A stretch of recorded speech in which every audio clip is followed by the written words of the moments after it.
Hello and welcome to the Slapshot Syndicate podcast. Be sure to subscribe for more content, and whilst you're at it, go and follow our social media pages. They're on screen now. Now, on to the episode. Hello and welcome to another episode of the Slapshot Syndicate. Another week down then, lads, a week close to Christmas, and the title race is sort of heating up once again from a run that we didn't really have our eye on for the past couple of weeks, but it's really turned up to be quite nice. Yeah, absolutely. Good to see you back in your seat again, by the way. Thanks, mate. very much welcome back, mate. Yeah. Appreciate it, thank you. I'm sure it won't happen again. Yeah, no, very good week. Some interesting scores. I'm real excited to see what our predictors are like this week, but from a Seahawks perspective, 4-point weekend. So, buzzing for us. Yeah, there was a few 4-point weekends all around the league, weren't there? But I don't think there was loads of teams that was like dominant this week, but the ones that were really made it count, didn't they? And obviously that's reflected the league table quite nicely. So I'm sure we'll get into that anyway. But yeah, Seahawks fan, it was a bit of a roller coaster, wasn't it? But definitely an enjoyable weekend. And again, we'll get into that in a little bit, won't we? Yeah, I think the biggest thing for me at the moment is I think we're seeing how much injuries are affecting teams as we get into this part of the season where it's becoming 2-3 games a week for certain teams. People are missing top players off top lines, and it's certainly having an impact, isn't it? Yeah, definitely. That fatigue's starting to set in now. You can clearly see it, and we've talked to a few players where they said they've picked up a few injuries. Some of them playing through, others are having to sit out. So it's sort of it's that period of time, isn't it, where you see how good your team's set up when they can miss some of the top players. Depth is certainly becoming the biggest sort of friend to a team side at the minute, isn't it? That's how you're getting over the line, with a bit of depth and quality. Well, that said then, fellas, let's get into the bulk of the episode, starting with Seahawks reaction.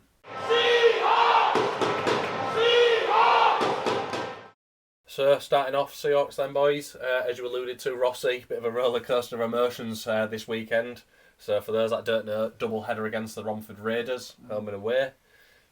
Start off with the Saturday, the home game. Pretty decent turnout for a home game on a Saturday. Obviously, it can be a bit down on the attendance, so it was good that there was plenty of people in. And I felt quite confident going into the game. I felt like we had the better of the teams when head-to-head matched up. I don't think it really played out that way though, did it? It didn't, definitely not. And like you say, we, in our predictor last week, we all predicted quite high, I'd say, in terms of the score, like 5-2, 6-2s. We didn't really back Romford at all. And, I know that at the moment they're quite, hurt defensively. They obviously don't have as many numbers as they'd like, but it definitely wasn't the case on Saturday night. It weren't an easy game, was it? I know I've seen a lot of Seahawks fans and people say things like, it was more like, we didn't play well, or the Romford Raiders are rubbish, so we should be smashing them. But actually, I don't think that was the case at all, and I think the Raiders actually really showed value in their performance, didn't they?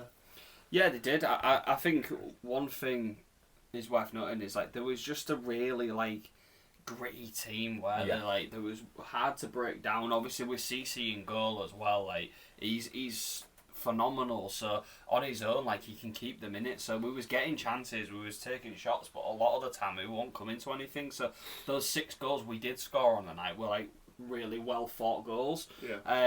So I think that's obviously credit to CC, but it's almost good for us that we've had to go through a bit of that adversity in a game, and we've had to come out the other side, because we've seen it, haven't we, in quite a few games where we've had lulls and stuff, but it did seem, quite end to end this game. It opened up a little bit, and there was chances on both sides, and just luckily for us, we had the sort of calibre of player to put it in the back of the net, because at one point it didn't seem like it was really going to happen, especially towards the end of the game in the dying minutes and stuff. But so a few honourable mentions from a Seahawks perspective. Johnny Corneal had a fantastic game again. He's just, honestly, he's unstoppable, I think, at the moment. He's going to take a bit of a force. And Brock Bartholomew, he had a really good game on Saturday, man of the match performance as well.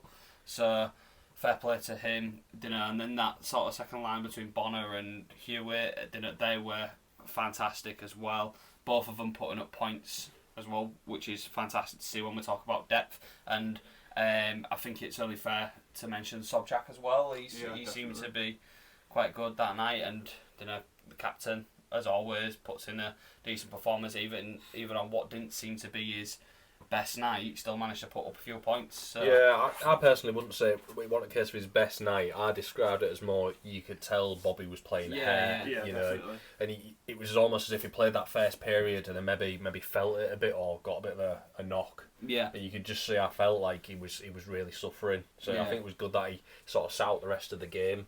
Yeah. I think you made some great points about the stats.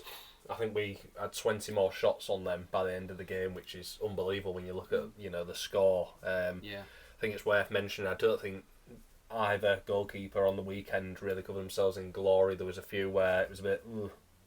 There was, yeah. I don't think it was a disaster class, but I think at times we said it on that home game as well. The game was in a bit of a rut.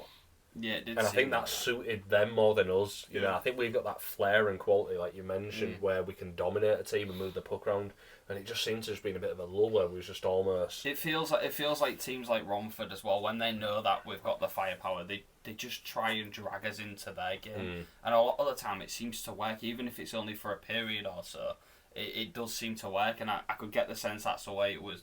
I got the sense that's the way it was going a bit on Saturday night. But luckily, we'd managed to sort of pick it up towards the end of the game and find our feet again. But yeah, 2 power play goals for the Hull Seahawks, which is good. I think our power play is probably arguably one of the best in the league. Again, which I think most teams will know that. So they're not going to want to give away silly penalties to us because they know we might capitalise on that. But our first 2 goals, in fact, came from power plays, and obviously Romford got a power That was play the goal concern for me. So 5-on-5 for at least the first period, we really struggled. It looked like we wasn't going to be able to score past CC, while we was even strength. So getting those goals, as good as there was on the power play, it did raise a few concerns to me. Like, we need to really, be able to find our feet in this game 5-on-5 because we can't just win a game on power plays. No, definitely not. And that's what I mean. Is that like with CC in goal, it just seemed to be so hard to get the puck in the back of the net, no matter how many chances we was having. And with that comes frustration from players. They've got to try and keep their heads on. Especially we talk about like Emil Speck. He's notorious, isn't he, for getting a little bit frustrated if he's having shots after shot, and it's not going anywhere. You've got to give credit where credit due. But yeah, all in all, I don't think it was our best performance, but it was a very high-spirited performance. I think we had to dig deep, and we got the job done ultimately, which is what we needed to come away with those 2 points. Obviously, overtime meaning both teams get a point anyway, so you can live with that. But it really has been imperative that we got that second point in these games. And it's probably reflective as well, I'd say, that Romford got a point as well. Like, let's be fair as well, at times in the game we sort of looked as if we were going to be, losing the game. So an absolute credit to Seahawks for coming back a little bit and getting that extra point, and they also deserve the point. And obviously when it comes down to overtime, it comes down to, your special teams and stuff like that, and our special teams come up really clutch there. But yeah, I do think we deserve the 2 points. I don't want to, my earlier comments, I don't want that to seem like I'm saying that Romford deserved to win or something like that, but I definitely think they did deserve something out of the game. Yeah, I think the better team won, to be honest, on the night, but there was that scary moment, wasn't there, towards the end of the game where Romford got that goal that got scratched off, and we was all sort of sat there with our head in our hands. There was also a big save, wasn't there, in was it overtime where Geordie saved it with his pad, and there was bounding down. It was like, oh no, we've seen this before. And Geordie came up with like a massive save. I think that led to us going up the other end and scoring. So that was like a real big moment. And those are the kind of moments that you need if you're going to be dragging out points out of these games. Yeah, absolutely. I wanted to touch on the overtime thing because it seems like we've sort of really got quite good at that at the minute. Yeah. Obviously both these games, the Saturday and the Sunday, we went into overtime. But the past few games when we've gone to overtime, we've looked quite good in it. I agree. We seem to control the puck. I think the main man, I say it every time we go to overtime now, is Johnny Corneal starting, because his face-off win percentage must be pretty decent. You can always bank on him to go win you a face-off, and it's so massive in overtime. He's also so calm, isn't he? In those environments, you can just tell the way he controls the puck, and he's not forcing anything. Like, we'll come on to last night, but I think the overtime last night was much more there was more patience in it. Both teams knew that what was at stake, and we weren't just bounding down the ice because we know we was going to get caught. So it was good to see, to be honest, and no better scorer as well than Brock, because Matty's obviously brought him in for a reason, and one of the reasons is obviously the overtimes and power plays and stuff. You could tell by his celebration, it meant a lot to him as well. Him being able to go forward but also get back is so important for those sort of players. Going back to Johnny as well and Brock, Matty held the coach's corner event last week, didn't he? And a lot of people sort of raise their eyebrows when they don't watch Johnny Cornell in week out, because we've got, Sobchak and Svek, who obviously put up a humongous amount of points last year. Then you've got Stallard, who's obviously come down from the Elite League, so there's high expectation there. And there's almost some people, I think, that feel like, well, why have we stuck with Cornell? Or, because, again, he put up plenty of points last season, but, I think he's I want to go out on a limb and say he's one of the most underrated players in the league. And Matty, at that Coach's Corner event, said that they all obviously look deeper into the stats and things like that. And I think he said that Johnny's like one of the highest, on most of the metrics, isn't he? Most of the metrics, he's like one of the highest in the league, which is like gold dust, isn't it? Like, and again, as fans, we don't know that because we don't look at that other side of it. But like you say, every time there's like Johnny's obviously made his way to the first line now, and he's going to take some budging to sort of get off that first line. Look at the things you back him in: a face-off, in a shootout, in overtime, in all these sort of power play, all these sort of like critical moments of the game. You want him there, so I think that's like a testament to what he is. Because I also think it's fair to say, like, when he first came into the team, we didn't know loads about him. We knew obviously he'd come from Manchester, but we was a bit like, oh, okay, well, it don't look amazing, but then we don't know what else he's got. It took him a little bit to find his stride. Everybody just wants to see flair in like a luxury player. They want to see people stick handle and cruise by people and do the ridiculous. But sometimes you don't need that. It's I think as graft. Well, coming off the fringes of Manchester, because that's where he was. It was sort of like, oh, well, his numbers don't look great and this, that, the other. And I think actually, in comparison to last season, I was one of them as well. We had Hanas in pre-season and I was like, I really like him. He was smashing people into the balls. He looks great, brilliant. Let's keep on with him. And then obviously we didn't keep him. We swapped Hanas out and got Cornel at first. I was like, oh, why are you getting rid of an import like that? He was great, 6 points in his open XY games and stuff like that. But I think genuinely Matty can now turn around and be like, this is the reason why I brought him in. And for me, if whatever reason Bobby wasn't the captain, he's got to be a shoe in for it, hasn't he? Because he's an absolute testament to our team, I'd say. He is, yeah. So we'll leave Saturday there, fellas, and look to Sunday.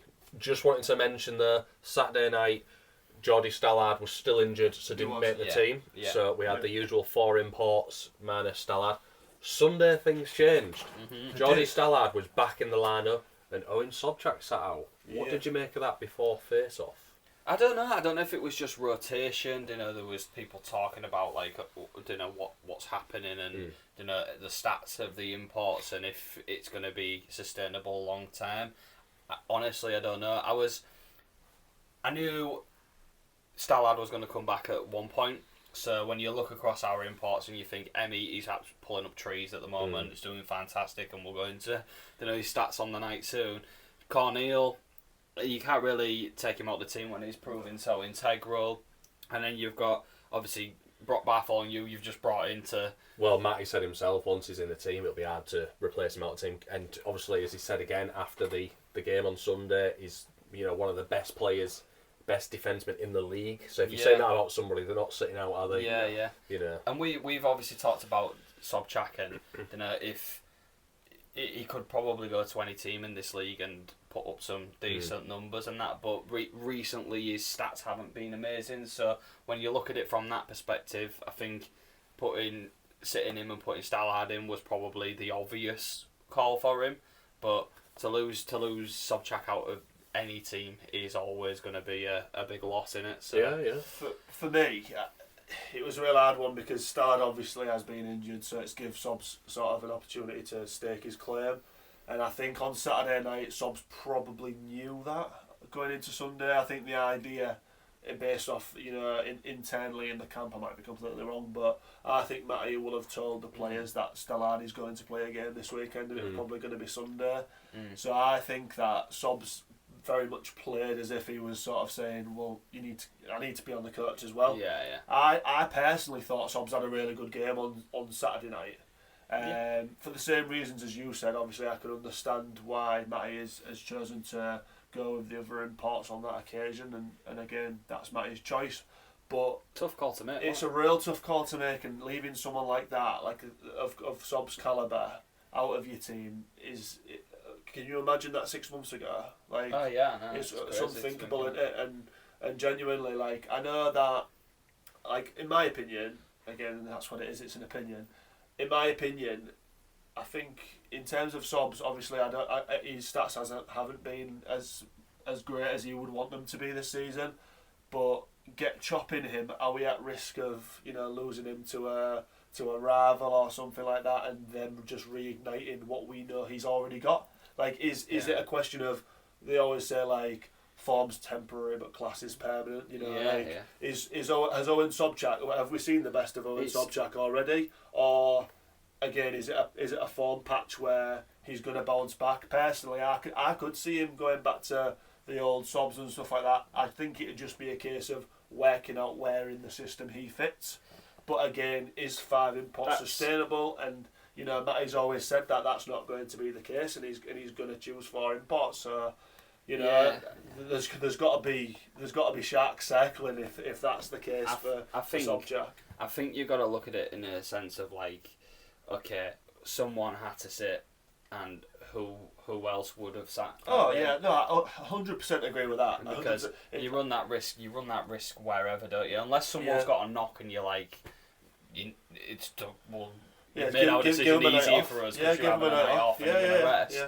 But when everyone's fighting for position and they're all sort of in form and Stallard's back to full health, you look at the stats, you look at who's playing in the team and what form they're in. I think that was probably the decision that had to be made. But I do agree with you. Like, you risk losing Owen Sobchak, which last year was really crazy to think about. He was the top point scorer in the league. Like, we know what he's capable of.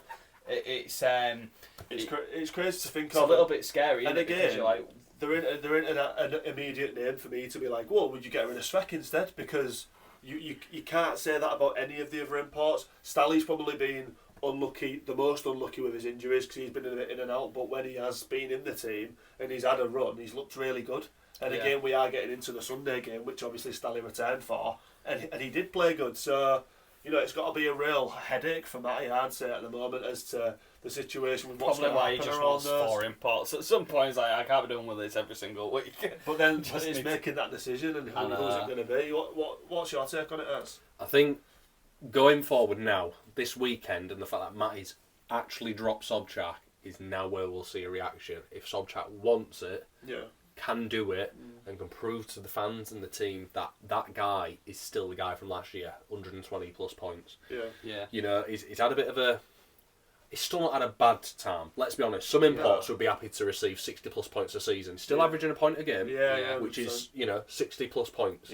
Still not the worst return. No, definitely. We've said off camera about he's a victim of his own success. Yes. He pulled up trees last season. Greta Thunberg's on the phone to him saying, "Greenpeace need a word with you, mate." Mass deforestation. Absolute joke of a player. You remember him when we was in the playoffs and we needed the extra wins and hat tricks. Yeah. Unfortunately, he's built that for himself. Yeah, he has. And it's that thing where it happened with Svek a bit, where he was a bit low because he was the hero. You can always guarantee Svek would be scoring, and when he didn't score, it's just the nature of fans and sport. And I think now is the real what we'll see from Sobchak. The thing is, I don't know if Sobchak's that player yet that you have to build the team around rather than put him into a team that you need.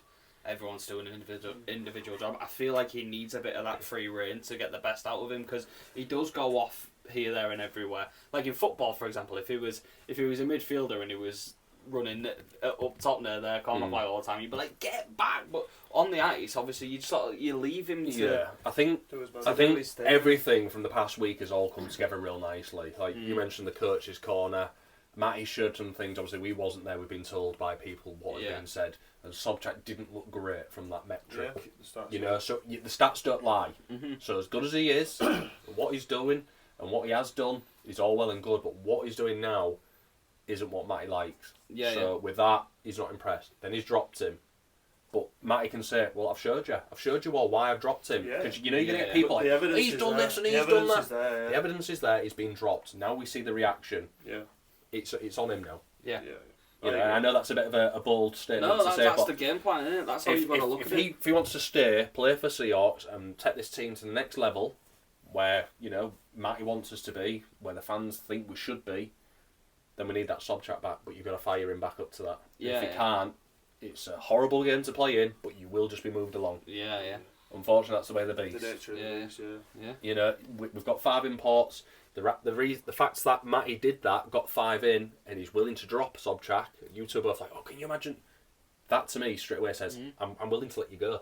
Yeah. No one's safe. You can't pull people in and then sit that person there. You've got to make a call, and he is now. No one can be complacent in that system. And I think now Matty's done this, I think he would be willing to let him walk out the door. And that might be a bit bold and out there, but I generally think that might be the case. Yeah, it's true. But we have digressed a bit there, fellas, as detailed as that is. So let's get back to Sunday's game. Yep. Seahawks winning again, 5-4, overtime once again, but it nearly wasn't again. Chasing the game once again, showing that grit, determination. I mean, we was watching it on the stream, weren't we? And you just thought, this one's got away from us. We won at home, you know, overtime, thankfully. But I genuinely thought the away game had got away from us.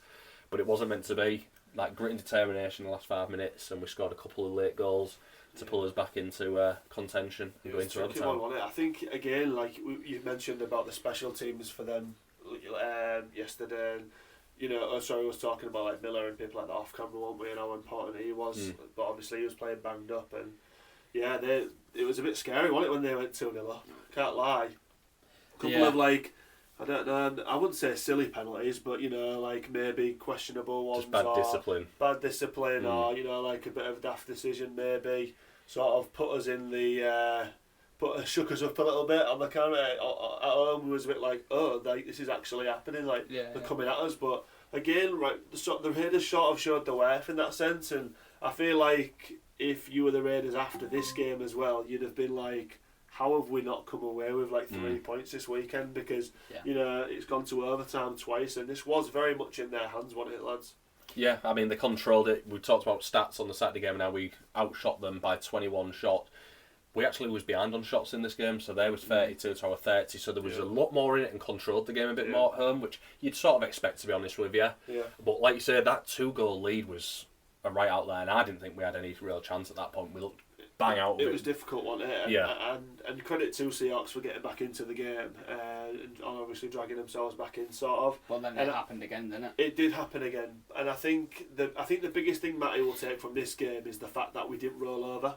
And sort of we clawed ourselves back in. Like, I know that again. There was I've seen a couple of fans in like groups and stuff like that saying like, "Oh, this ain't good enough as well." But you know, you'd be saying that if we didn't come out with the win. So you know, the fact that they actually have dragged themselves back into it, and at least you know what, I even got a point, like a 3-point weekend against. I wouldn't have winced at a 3 points weekend this weekend if I'm being honest, because I thought the Raiders were worthy of their sort of you know, their points this weekend. Yeah, well, so, I had to rationalise it to myself yesterday when I was watching the stream, thinking, so I didn't end up too depressed after the game, thinking like, okay, if we get these goals, we can take it to overtime, walk away with a point, fine, done. Yeah. And 3 that's points all would I have was been like, going I'll take in my head, like that just get to a point, and then as luck would have it, we managed to pull it into that sort of overtime territory, very, very, very tight towards the end. So we scored at 55 minutes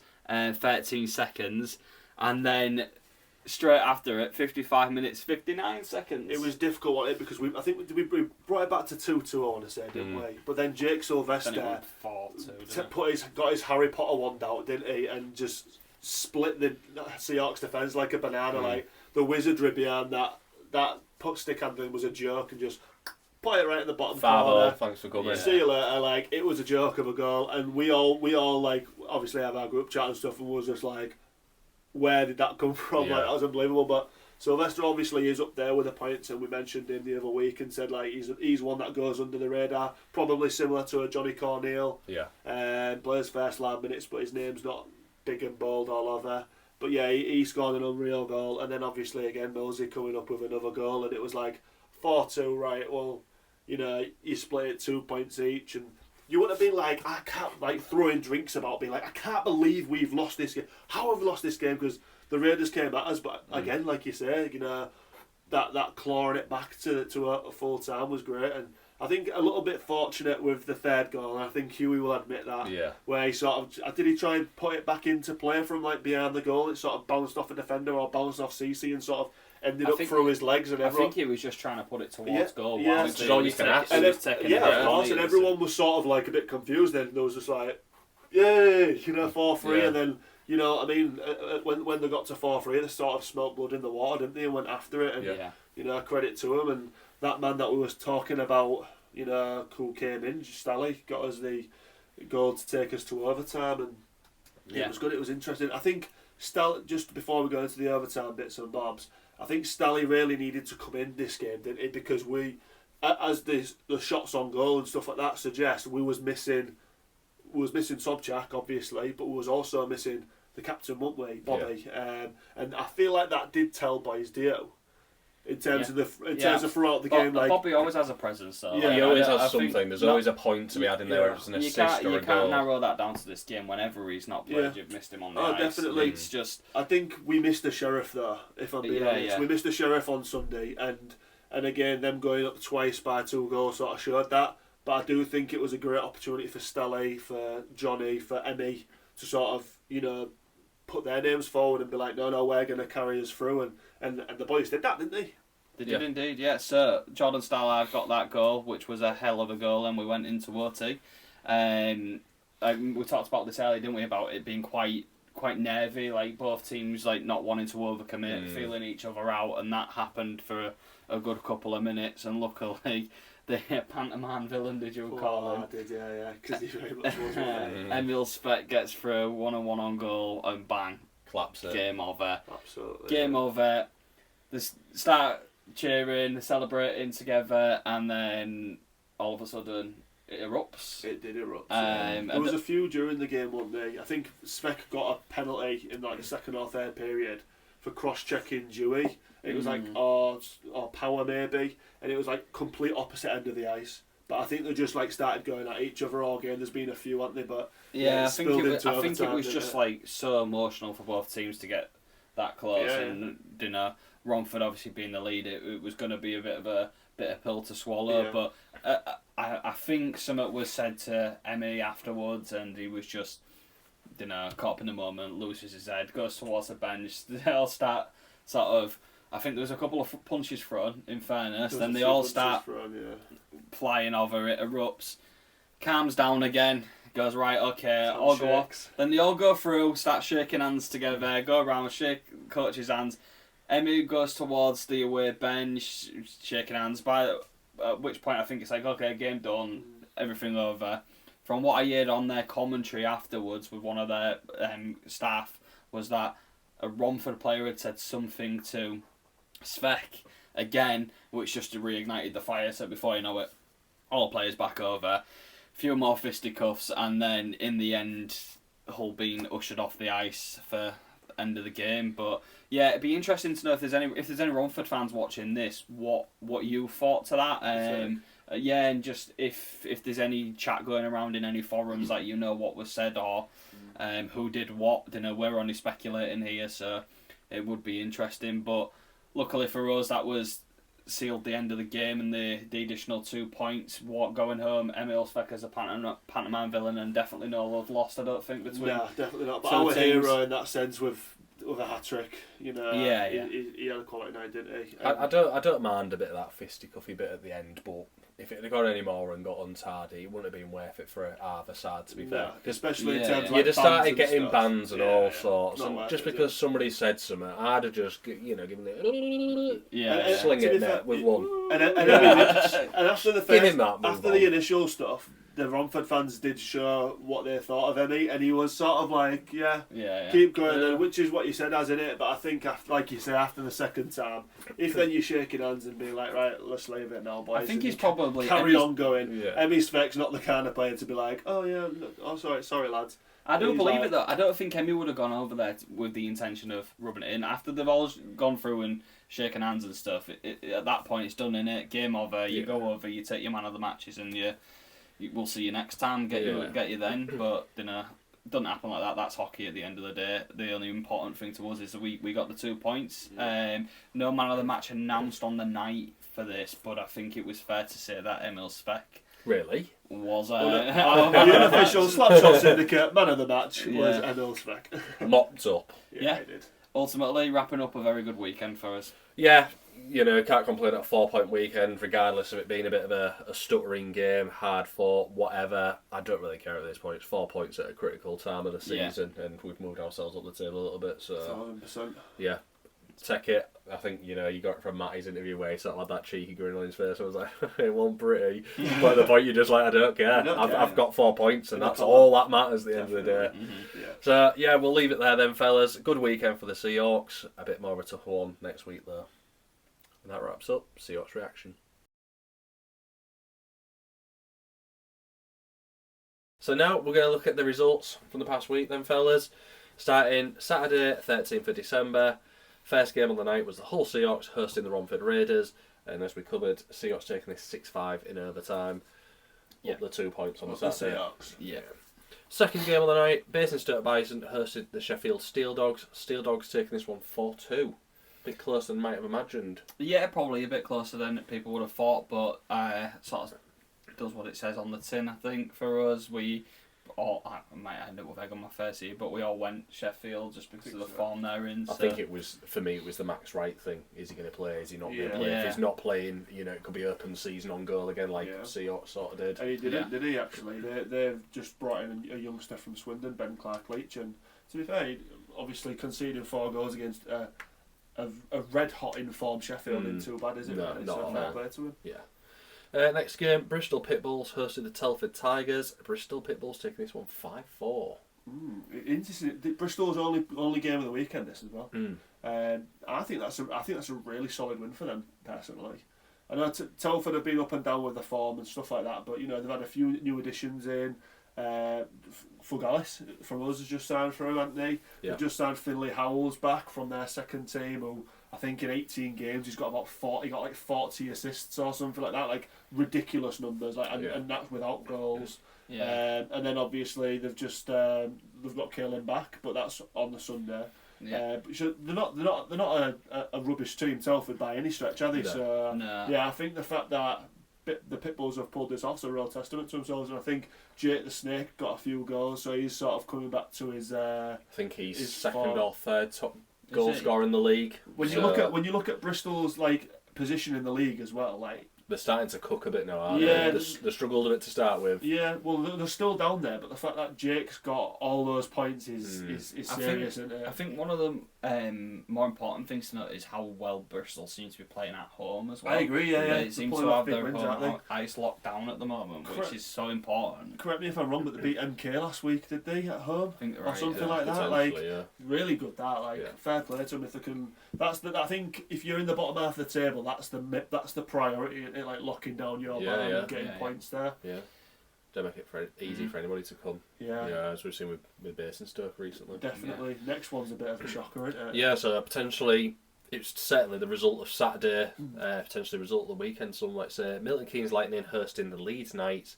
MK taking this 2-zip. Well, the most interesting thing about this is if you looked last season and you was talking about this result, you'd probably be like, yeah, I agree, 100%. But now you MK without being rude, it was a shock.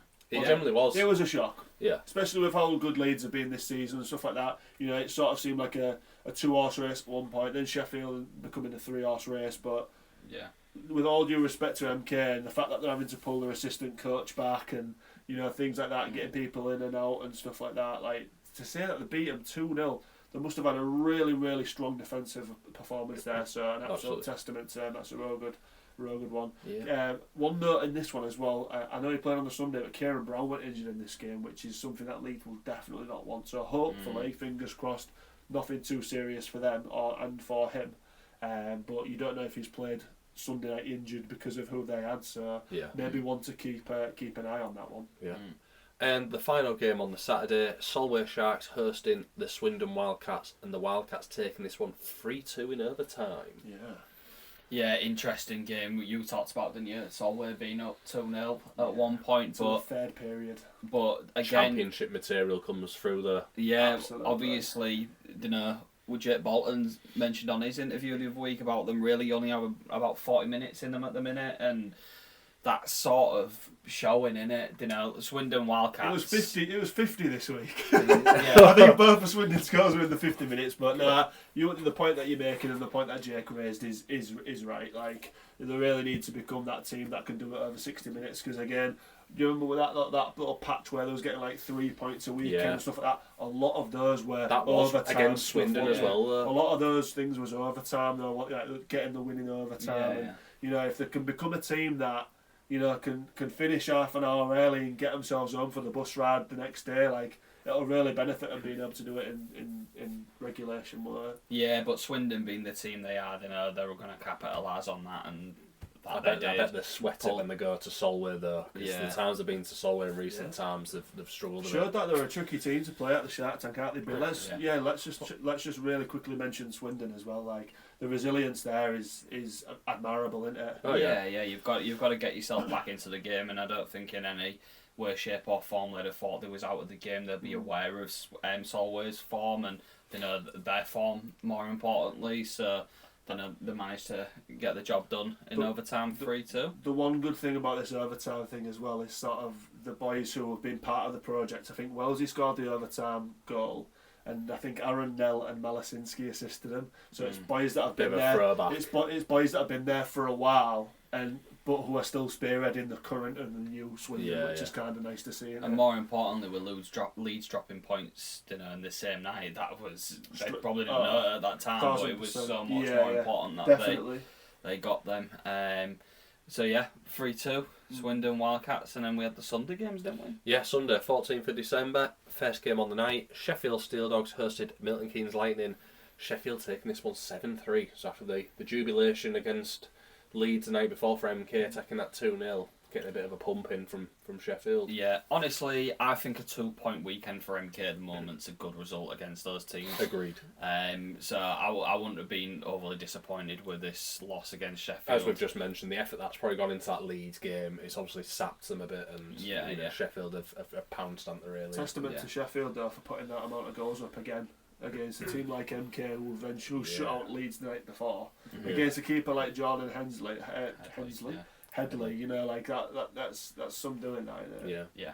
Second game on the night, Leeds Knights hosted the Swindon Wildcats in what at the time would have been first and second in the league, potentially first and third. It was certainly the top teams in the league, but Swindon taking this one 5-3 at the Castle as well. Castle, I think this is a real standout win this for Swindon, a very big statement. Also getting a bit of revenge for Leeds doing the opposite to them. This one as well, for me, if I was a Leeds or Swindon fan, it'd be one I'd have extra eyes on, because it's just being announced that Swindon and Leeds are going to be playing each other in the semi-finals of the Cup. Yeah. So that sort of gives us a little preview as to how both of those teams are. And the semi-finals aren't that far away. I think there's a matter of weeks before they're back and doing sort of mid-January, isn't it? The last sort of fixtures. The first one's the 5th and 6th or something like that. Third or fourth, something ridiculous. So it's right upon us. It is really right upon us, and it's on a Friday. I think I want to say it's about the 9th. I think the first leg. Leeds and Swindon at the Castle, and it's one that I'm heavily debating, boys, if I'm being honest with you, as a neutral, just to go and watch that, because I feel it'll be absolute fireworks. But interesting, good win for Swindon. Next fixture, the Romford Raiders hosted the Hull Seahawks. Seahawks taking it 5-4 in overtime, as we've covered, which complete the 4-point weekend for the Hull Seahawks. Peterborough Phantoms hosting the Solway Sharks. Peterborough getting the job done eventually, taking this one 4-2. Yeah, I think another game where Solway went 1 or 2 up, didn't they? They did, and that again, it's just that thing in it with them maybe not having the legs to see it through, but also Peterborough can be a really good gritty team. We know what they're capable of. Difficult place to go to, and yeah, I think it's fair to say to Peterborough, they, to their credit, they managed to see him, because like you've talked about, and you'll be glad to hear this, Solway, and you can't just go and walk over them. They're showing what they're about. They're great. For that 40 minutes, they're a team. They're a team to be reckoned with. They're always a team, aren't they? I think it's just literally a case of the legs just fall away from them, and they've got quite a few young lads who maybe don't have the experience at this level, who they're relying on. Probably having to put everything into it to maintain that. And when you've got a team like Peterborough, I put on the cheesily on the Instagram that they had first line fever, but I think every single goal, if you look, it's a mixture of Huff, Yanni and Ferraro. You know, the assistant goals are scoring, but at least 3 of them anyway. I think when you've got a team like that, you probably, if you're smart about it, you're probably trying to match your first line against maybe their third line or something, you know, who's got the younger lads on it and take advantage of it to get those goals. But yeah, that first line for Peterborough is ridiculous, isn't it? I think Ferrara's top of the point scoring charts and Huff's top of the goal scoring charts, and there's no wonder Peterborough where they are, because those 3 lads are smashing it, aren't they? Yeah. Final fixture, Telford Tigers hosting the Basingstoke Bison, and Telford taking this one 7-4. Yeah. Telford at home, mate, they've got goals in them. Return of the man as well. Yeah, which it's a big story, that. Yeah. I think, I'd mentioned before we start recording, I think he could be a catalyst for him to return to a bit of form. 3 assists on the night as well for him. Just shows how much they've missed him. Yeah, the only player in the league who so far as a defenceman has made our player of the month. We voted in our first month. We voted David Thompson and Caleb McPhee, didn't we? And there's a reason for that as well. Like, this guy, he can defend, but more importantly, he can put points up. Like, he puts a lot of points up, and he's like coming straight back into there. I think he was I know 2 of his points in this game of 3 were part of the power play unit. So his first game back from injury, he's right back in the power play unit, which just tells you how important he is, doesn't it? So there'll be a very welcome addition for him. So that wraps up the fixtures for the past week, fellas. And let's have a look at the league standings first. So, first, top of the tree, Swindon Wildcats, 25 played, 42 points. Second is Sheffield Steel Dogs, 27 played, 40 points. Third, Leeds Knights, 25 played, 35 points. Fourth, Peterborough Phantoms, 25 played, 29 points. Fifth, Hull Seahawks, 25 played, 29 points.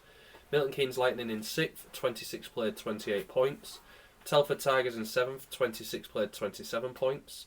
8th, Romford Raiders, 26 played, 24 points. 9th, Bristol Pitbulls, 25 played, 22 points. 10th, Basingstoke Bison, 21 played, 17 points. And 11th is the Solway Sharks, 25 played, 15 points. So some nice little gaps opened up at the top there. But the gap is officially closed for the 4th spot.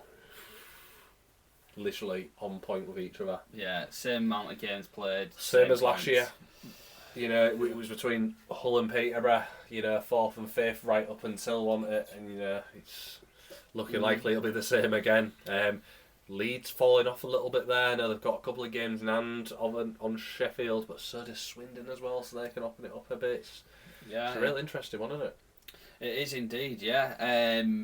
I think it's going to be these sort of like next couple of weeks. We've talked about the injuries and stuff teams are carrying, how that's going to play a part in where we look sort of the back end of Christmas time. I think obviously with the weekend coming up, and then you go into the Christmas week and sort of that period into the beginning of January, it's going to be very, very interesting to say the least. But we've talked about Basingstoke as well. They've played the least amount of games, but they're in 10th position, so they've got 4 games to make up almost. 17 points, so they've got potentially 8 points there on top of that. So they could be in the mix, but I don't know. At the minute, it just looks like some of these other teams are building a bit of form, and they might be getting a bit harder to beat for them. So I think Basingstoke, with their games in hand, it'll sort of put them around the 7th or 8th place, which I think is probably credible for them at this point in the stage, considering how many they had to sort of play away and stuff. So it's so narrow though now. Like the gap's just closed massively on it between teams this season in general, and I think it's really, really good to watch from a fan's perspective because you can see it chopping and changing week in, week out, but love to see it. Yeah, I don't think it's worth really going over the cup, is it? No, we now know the standings, so it's going to be Swindon Wildcats and Leeds Knights, and it'll be Peterborough Phantoms and Sheffield Steel Dogs. Mm-hmm. So now we know our final four, fellas, and we've obviously mentioned this before about where we think it might go. Milton Keynes missing out. Who are you going for? Well, it's different now, isn't it? Because we sort of touched on this a little bit last week, didn't we, Brad? But we didn't know at that point who was playing who. So I think this is a sort of we've been through this maybe once or twice, but I think it'll be more interesting now because we know the brackets. Mm-hmm. Personally, I would go. This is a real hard one, isn't it? Let me throw it to one of you two first. I'm going to go straight up, and I'm going to say it's going to be a final of Sheffield and Swindon. Mm. And for me, they're the best two performing teams in the league, and I think that would be the perfect final. Both teams, under a new sort of project, new sorts of building and how they're trying to, look at the future. I think it's really good. If you're from Yorkshire, like us, you don't really want to see Sheffield win it. Why would you? So you'd want to see Swindon win it. I'm not bothered. If it's that final, I think that would be the greatest final to watch. And if it's over two legs and they're at Sheffield, it means we can go to Sheffield and watch one of the games. Very true. So it'd be quite good to watch. Yeah. I mean, last week I'd indicated Leeds for me, just because I know the experience they've got in these sort of games, but I'm now having doubts because of the semi-finals. Yeah. I'm now having doubts, and also because the weekend's results just gone, and you mentioning Brownie getting injured, things change, and now I probably would change it to say Swindon. Yeah. On that basis, but that's just an educated thing. But if Leeds manage to get back to a little bit of form and get Brown back, I can still see them doing the business where they need to, because it just seems to get through these games. I genuinely think, and this is no disrespect to Sheffield and Peterborough, I genuinely think whoever wins that double header between Leeds and Swindon will win it. Yeah. Because I think on one hand you've got Leeds who can, basically ask Cosy to stand on his head, and he can drag Leeds through games, even if it's a 1-0, 2-0, 2-1, whatever. It doesn't matter, does it? But on the flip side, Swindon are showing real class and determination and that ability to winning big games. They haven't had that cup final or anything like that, but again, Solway on the weekend just shows you that 55 minutes down and you're 2-0 down and coming back to win a game, that never say die attitude, that's what you need to win silverware, isn't it? Yeah. So it's really hard to say. If I have to put £100 on it right now, I would probably go with Swindon personally. Yeah. So you're going Sheffield, did you say? It would be either Sheffield or Swindon. I'm not really bothered. I think it potentially leans more towards Swindon as the favourites, but the recent form of Sheffield is not to be overlooked either. Yeah. Who would you say? Swindon as well. Yeah. Could be an interesting one. Prove us wrong though, guys. By all means, it'll make for some good watching. It'd be great if it was a Sheffield and Leeds double header, it'd be a great double header for us to go for a trot and watch. That's all I would say. Is it'd be quite good, obviously, if it gets to a Yorkshire team where we can do a bit of close travel if it's a Friday night or something after work and get down and watch one of the games. Be great if it was Swindon Sheffield second leg at Sheffield. Imagine that. I'd be straight on that. Oh, absolutely. The league, the game that's going to win you. It'd be a great watch, wouldn't it? Yeah. So we'll wrap it up there then, fellas, for this segment, and we'll look at our team of the week. So now we're going to look at our team of the week for this week. I think a lot of this was pretty straightforward in most cases, wasn't it, fellas? Our biggest sort of struggle was with the goaltending this week. Yeah, it was. So I'll start us off. So goaltending this week goes to Jordan Headley of the Milton Keynes Lightning. There's no disrespect to you, by the way, Jordan, here, but there wasn't exactly many great goaltending performances over the weekend. We've literally gone with yourself because of the shutout on the Saturday against Leeds, which was, massive for it's massive, isn't it? It's not not everybody can say they've had a shutout against Leeds, so it's still a massive feat to achieve, so well done on that. conceded 7 on the Sunday, which was, massively unfortunate. But yeah, absolutely big credit for the shutout on Saturday against Leeds and a big win there. Yeah, massive. So we'll move on then. Our first defenceman this week's team of the week is Sheffield Steel Dogs, CJ Garcia. So he got a goal and 2 assists in Sheffield's 4-2 road win against Basingstoke. And then added another assist on the Sunday against MK. Obviously, he's part of that decor for Sheffield that are really solid, and he seems to be sort of the epitome of a D-man at the moment, and bringing him into this league is proving why. He's a top caliber player. They only conceded 5 goals across a full weekend, so fantastic performance. Well done. Yeah, fair. This next one's going to be a bit of a questionable one, but it was one that we was discussing off camera, wanted boys, and it was one that we sort of thought deserves a massive shout out, and that is Telford Tigers' Caelan McPhee. He only played on the Sunday, which again people will probably think, well, why is he involved? However, he sort of, for us from the outside looking in, he really looks like someone who's reignited that original form that Telford had at the start of the season. We touched on him earlier. The amount of points he's already put up as a defenceman was crazy, but he had a bit of an unknown injury, which obviously Telford didn't disclose. We've heard through the grapevine, questions about what that might have been, and just without revealing anything, it sounded like a grueler, didn't it, boys? It didn't sound like a good one. Yeah. However, he's back now, which is great. He returned to the form he was showing during his, obviously before his injury, with 3 assists on the night, 2 of which came on the power play, showing how important he is to that special team for Telford. And I think, the fact that they've wrapped up a 7-4 win on his return has been really positive. Obviously, without those 3 assists, it would have been 4-4. So, great stuff. Moving on to our forwards then. Our first forward goes to Kyle Watson of the Sheffield Steel Dogs. So, not really somebody you'd always go straight to, I think, as an import for Sheffield. Obviously, you'd look at Walker, Ivan when he's down playing. But Kyle coming absolutely clutch this weekend. A hat-trick at man of the match versus MK on the Sunday, and also chipped in with a nice little apple on the Saturday. Yeah, the Blander as well messaged us, didn't he? He said, what did he say? He replied to the story that we put on and said something like, sometimes a blind squirrel can find the nut. And it was like, that is a joke. Like, you absolutely know how good you are, so don't be giving it that, but yeah, fair play to him. He's had a massive game there. We've always said with Sheffield, there's always those players that will always come up clutch. Yeah. And now he's starting to find his form again. There's questions over whether Ivan will go to Steelers full time. This could be a real, defining point for his season, and he could fire him forward. So it'd be interesting to see what he does going forward. Agreed.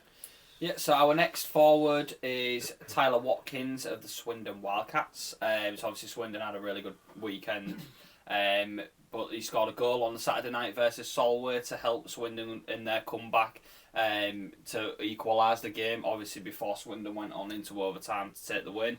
And he had a huge man of the match performance in Leeds on Sunday with 2 goals and 2 assists in a 5-3 win, which was huge for them. Yeah, obviously that was lined up to be the game of the weekend, I think. In terms of like who if Swindon had a good night on the Saturday, who would come back, won that game, could have closed the gap. Sorry. But we put Van der Maraka in last week, didn't we? And Ryan Wells. So it's great to see all these different imports popping up for Swindon, isn't it? And again, when we talk about teams that want to go and win the league, then you need all your big players to pop up, like you just said, as a fair player. Last one then, one that we don't do usually, boys, but we've got a repeat from last week, and that is the pantomime villain himself, Emil Svek. Yeah. We watched him first hand this week, and say what you want about us having an bias, whatever, but this guy really, really came in clutch for us this weekend, didn't he? Yeah. There was loads of different variables of this player's not playing or he's not having his best game, but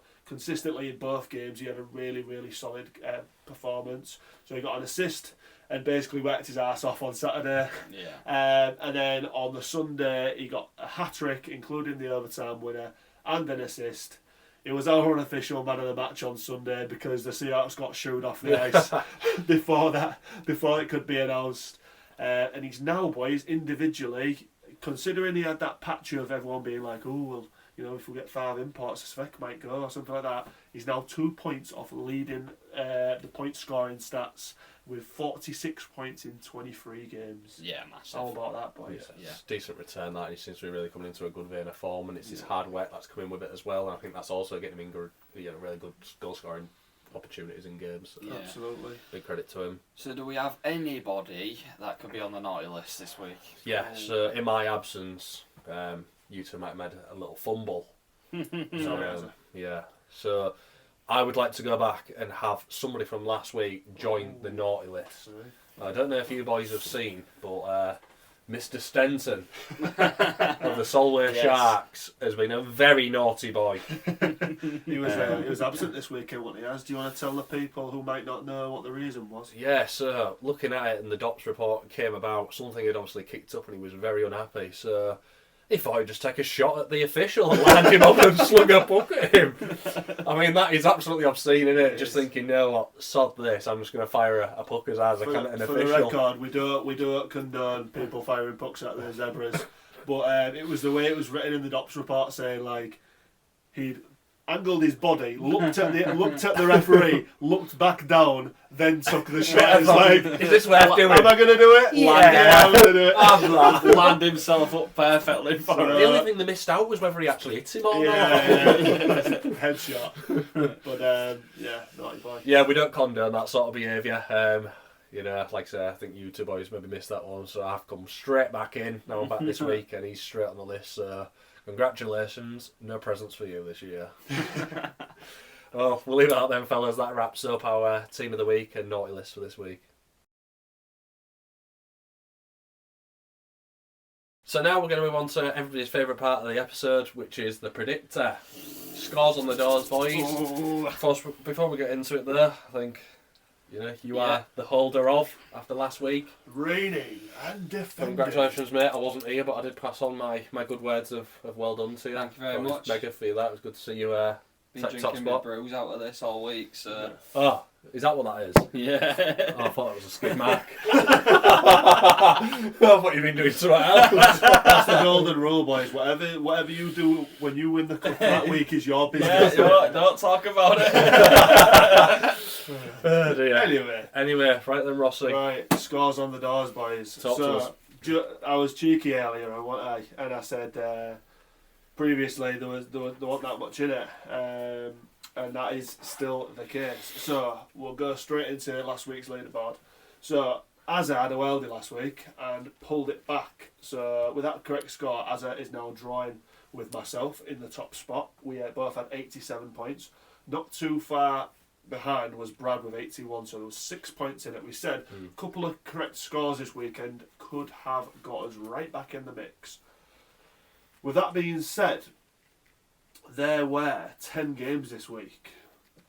One of us scored 8 points and only got 2 games wrong. Bloody hell.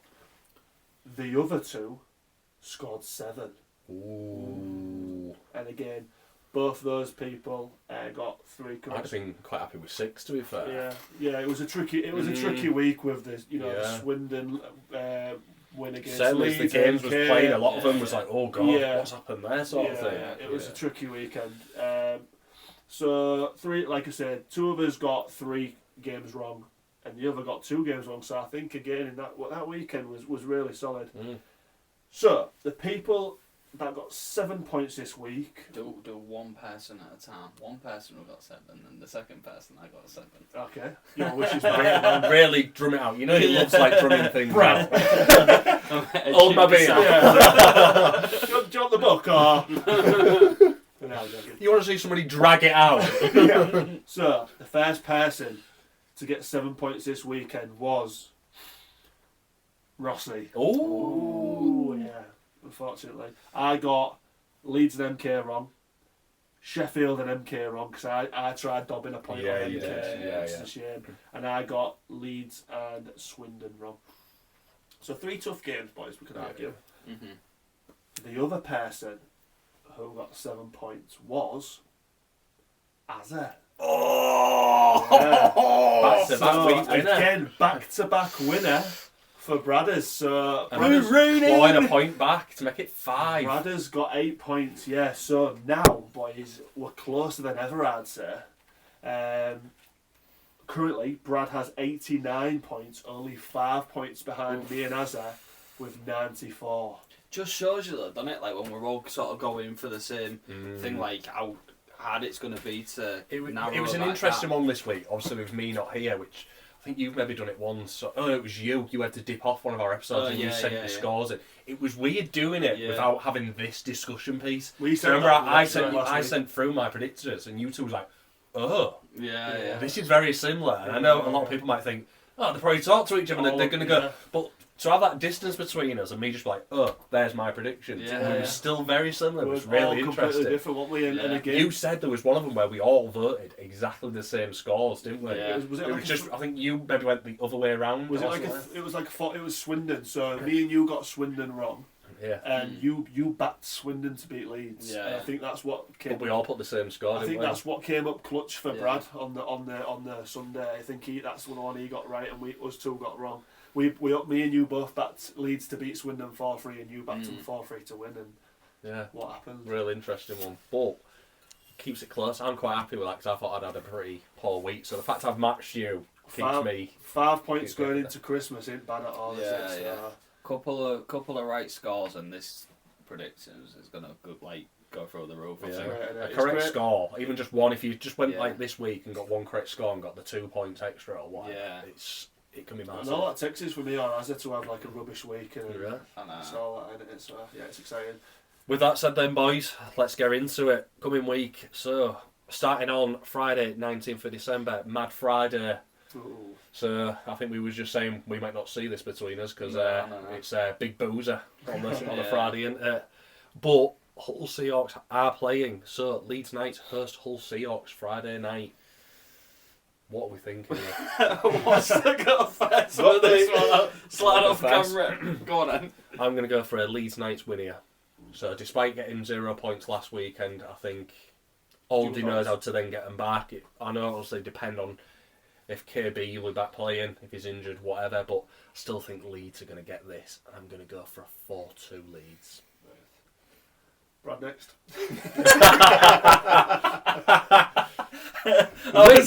Baggy tags, turn around, touch the ground. I'm on Kings.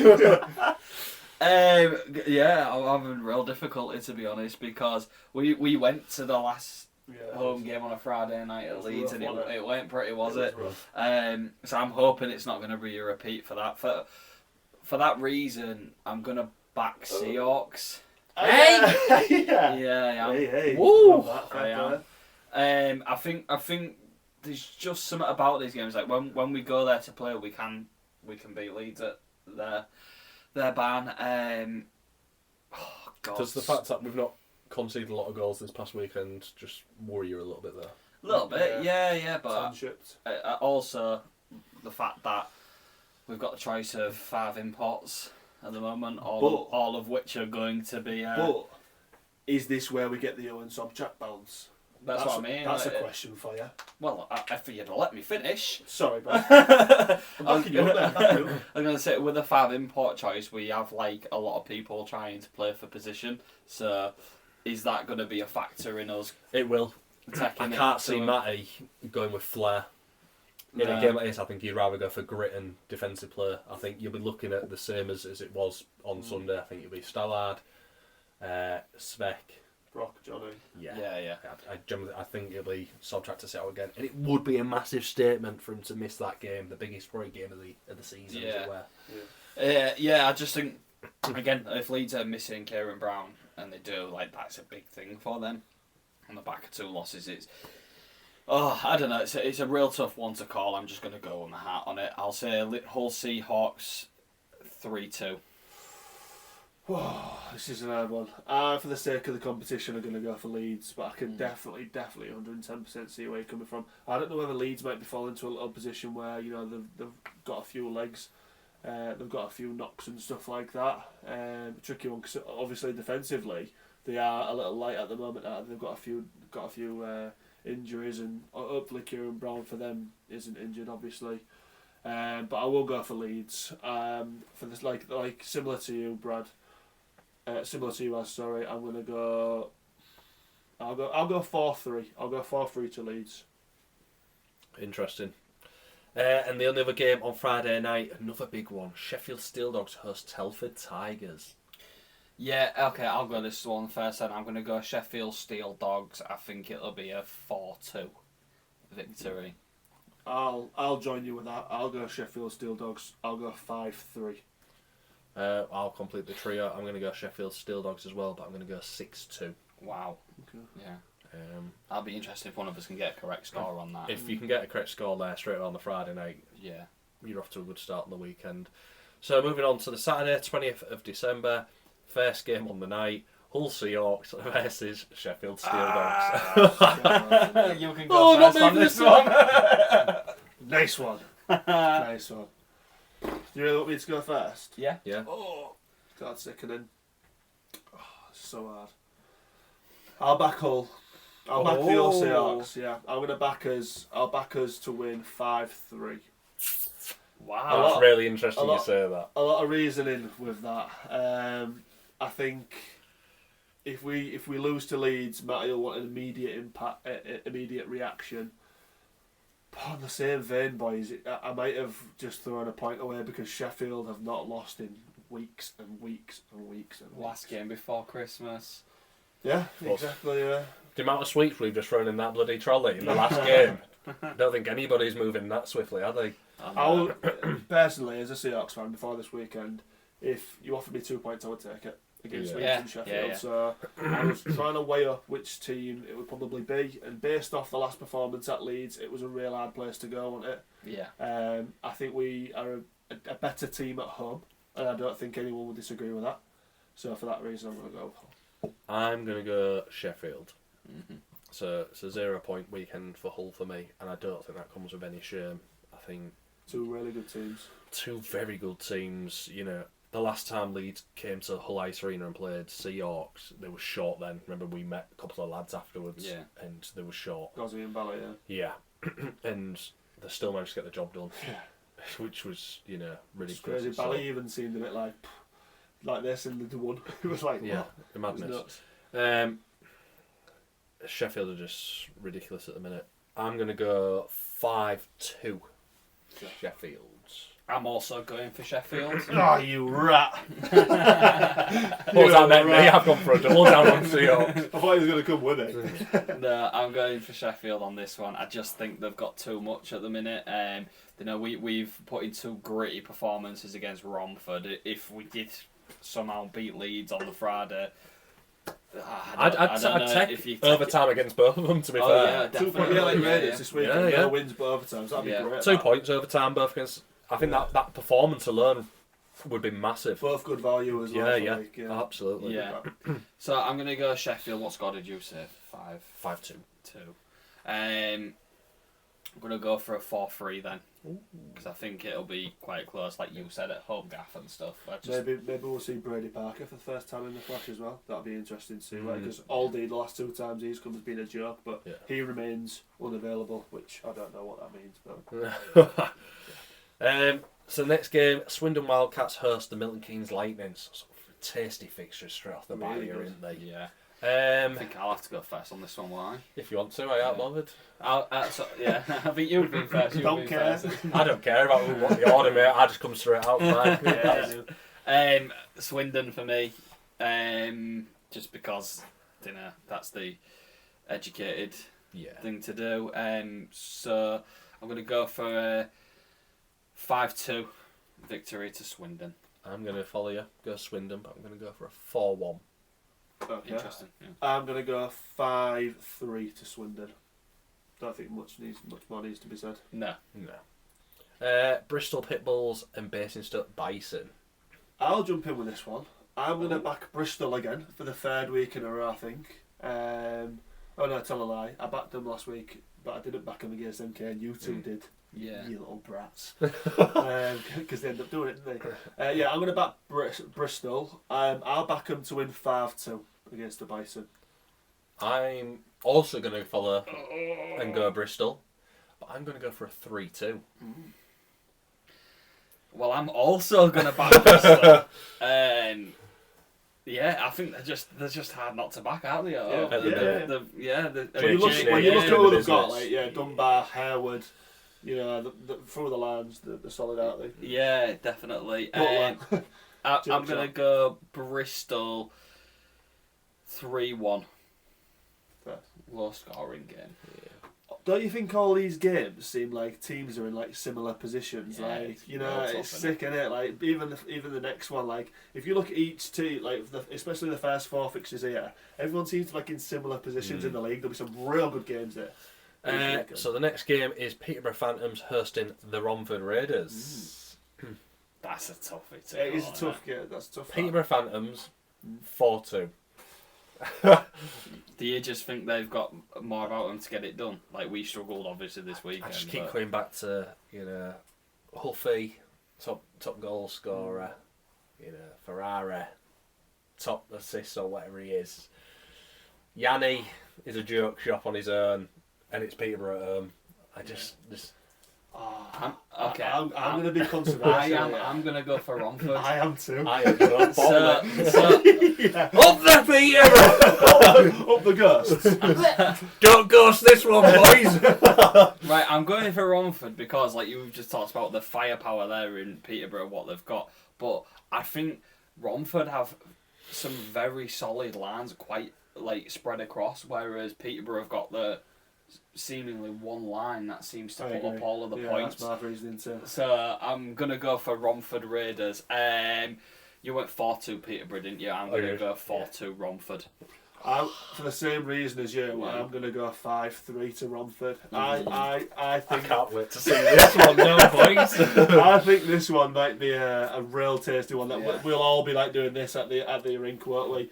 I think like look what Raiders have done this weekend. They've put 10 goals past Seahawks. Yeah. Now we think that if you looked at our squad compared to Peterborough's squad, don't convince him to change his answer. No, we can't change it. No, it's locked in. But what I'm saying is, if you like, we're biased obviously, but for me, I would look at our core of D and look at Peterborough's core, and I'd probably say that defensively we have a better D core than them.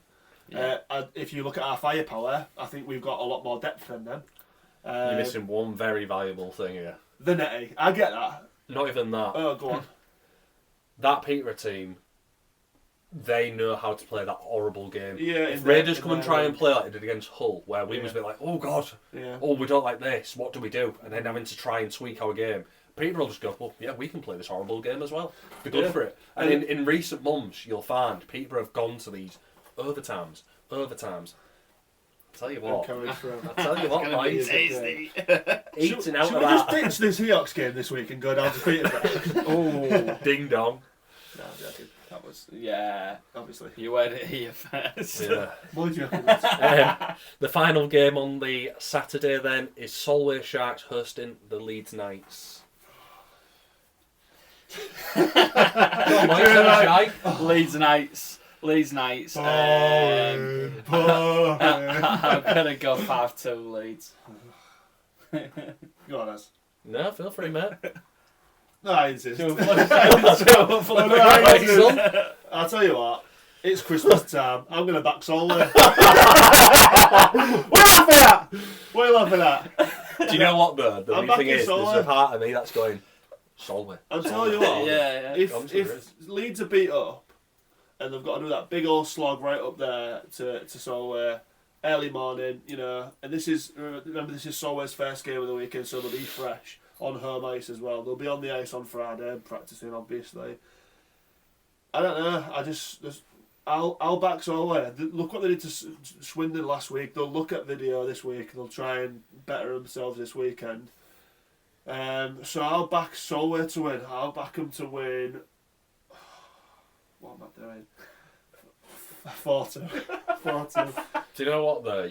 You bang on, and there's a part of me that wants to follow you here. Do it. Do it. Definitely do it, mate. I'll back Leeds. Yeah.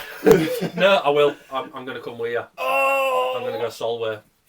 Imagine if I end up losing the point. That'd be buzzing. What's better is if one, me or him gets the right result. Imagine. Y'all the wild card and got the right result. Y'all laughed at me. Y'all laughed at me. I'm going to go 3-2 Solway. Nice. I think it's going to be tight, and I think if Solway can do what they have been doing and get a couple of goals early, and they just need to keep the door shut, and I think it goes back to what you're saying, a beat-up Leeds might struggle, and they might not have the legs as they travel as well down. No, I think you're good rationale, and I've joined you. Worst that can happen is just join you and we lose a point to him. He's still far behind. Yeah. You've got points to spend. I can't take risks like that. A risk? What do you mean risk? It's a dead set. That's a bank. You're not coming to Solway in January. I'm rigging up. I'm driving. Yeah, that's the reason you're allowed to. Right then, Sunday 21st of December. First game, Basingstoke Bison and Bristol Pitbulls. Is this a double header, this one? Was it a double header? Yes. So, second game here, but at Basingstoke this time. I think I'm going to stick with what I said initially. I'm going to stick with the Pitbulls, and I'm going to go for 5-4. Whew. Close then. Yeah. I'll go again if you want. I'm also going to back Bristol. I'm going to back them for a 4-point weekend. It's hard, isn't it? I don't know whether Bison's form has took a little bit of a shake. They did put 4 past Telford, which is positive. Yeah. But they're not notorious for going and like slamming loads of goals past teams. Even when they've been winning at home, it's been like a 3-2 or a 3-1 or something. I think the thing is, Bristol have goals in them. With Bison, that's the thing with Bison. When their D's on, they can be like really good defensively, can't they? Without Max Wright, it's a different kind of fish.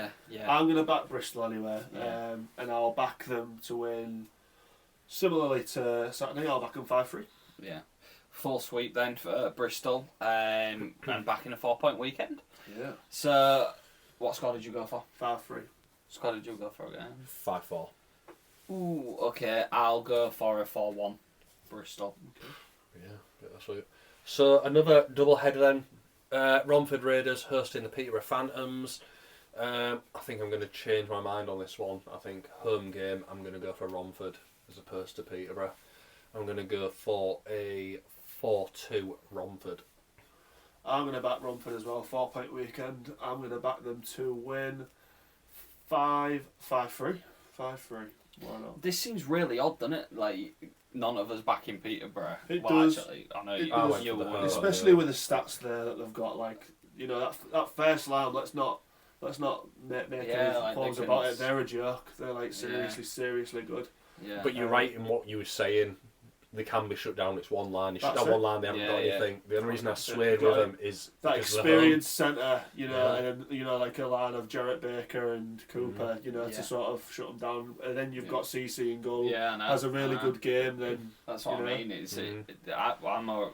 I'm backing Romford as well. Yeah. So not to say that they don't have other good players, Peterborough. Obviously, they've got like Dylan Lawrence and Clark Pizzo and Kynaston, and they have got good players. We don't want to say that they're just a one-trick pony, but if you look at the stats, a lot of their points are coming through that first line. Yeah. And it's only fair to say that. Yeah, so I'm going Romford as well. I'm gonna go for a 3-1. 3-1, just because I think Peterborough will get a goal, but against CC, I don't think it'll be high scoring. So. Next game, Milton Keynes Lightning host the Swindon Wildcats. This is a double header as well, isn't it? Mm-hmm. Now, think of this one, boys, because think about what they did last week to Leeds. Yeah, with that said, I'll let you go first. Me go first. I know what you was trying to do.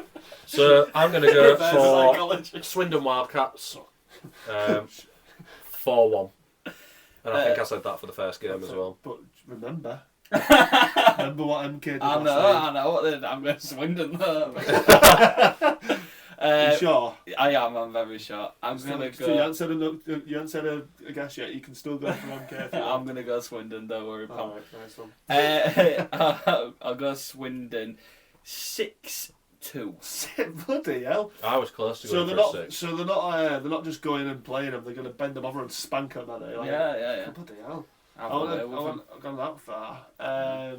So you're going MK then, yeah? Yeah. I never said that. I was trying to get you two to go for MK because I think Swindon will win. I don't know. I'll just go for it anyway. I can't remember what his housery knows no bounds, does it? It's got crap. We've got a competition to win, mate. I'm going to go for Swindon to win 4-2. What did you get? You didn't get 4-2, did you? No. 4-2. And the final game, Telford Tigers hosting the Solway Sharks. Telford Tigers for me. Yeah.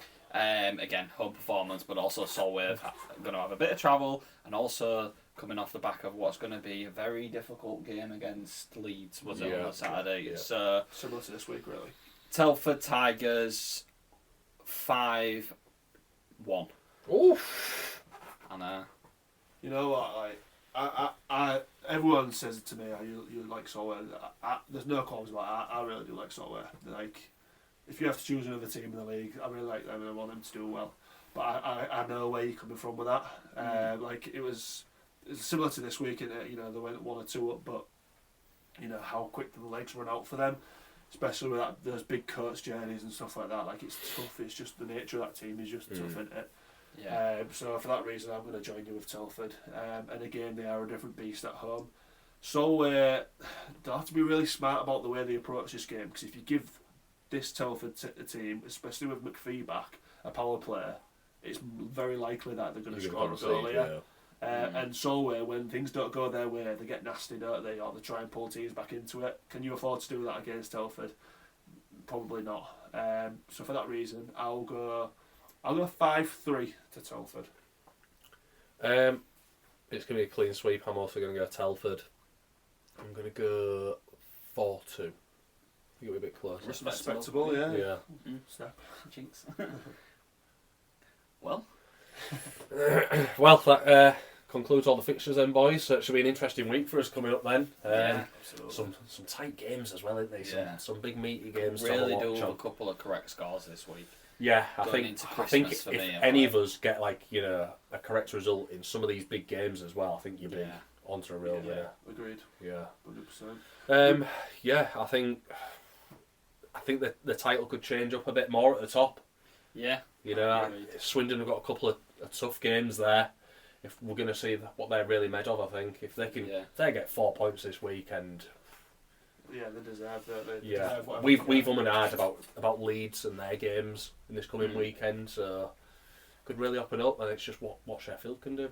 Agreed. But Hull Seahawks will be at the forefront of it, playing Leeds and Sheffield. Yeah, we could be disruptors this weekend, couldn't we? Yeah, could really dent those teams. Yeah. And again, Peterborough, like a couple of us aren't backing them, but they're in 4th now. Yeah. You know, there's no reason why they can't sort of hop up if the results go their way, kind of thing. Like, be very, very interesting to be sat here next week reflecting on the next weekend. Yeah, absolutely. With that said then, fellas, that concludes our episode. As always, big thank you for everybody that tunes in, watches along, comments, likes, all that jazz. Anybody that likes to give us a bit of grief and a bit of banter back, we love that as well. And all the interaction on the shorts and the polls is always good to see what other people are thinking about the games. Anything to add from you boys? No, not for me. Just to reiterate what you've said, mate. Yeah, just a big thanks as always, guys. Obviously, we've got a few decent bits in the pipeline, haven't we, boys? I think you touched on earlier that we might be heading up north in January, which would be nice. Big thanks to Solway for sorting that out for us, which is great. Obviously, people have been mentioning about interviews and stuff like that. We are, now that the working year is coming to an end, we'll probably try and get a few of those sorted out over the Christmas period, which will be nice. But other than that, boys, we'll just keep going at it and plugging at it, and also our first year anniversary is coming up very soon. It is indeed. A couple of weeks. Soon. I think it's maybe a week or 2 weeks away, which is one whole year. It's exciting. That boy's crazy. That Yeah. Well, that said, then thank you for watching. Thanks for all your support, and we'll see you next week. Slapshot Syndicate, pure ambition. 3 mics, 1 mission. Azza and Rossy, yeah, that's the crew. Dropping knowledge, what you gonna do?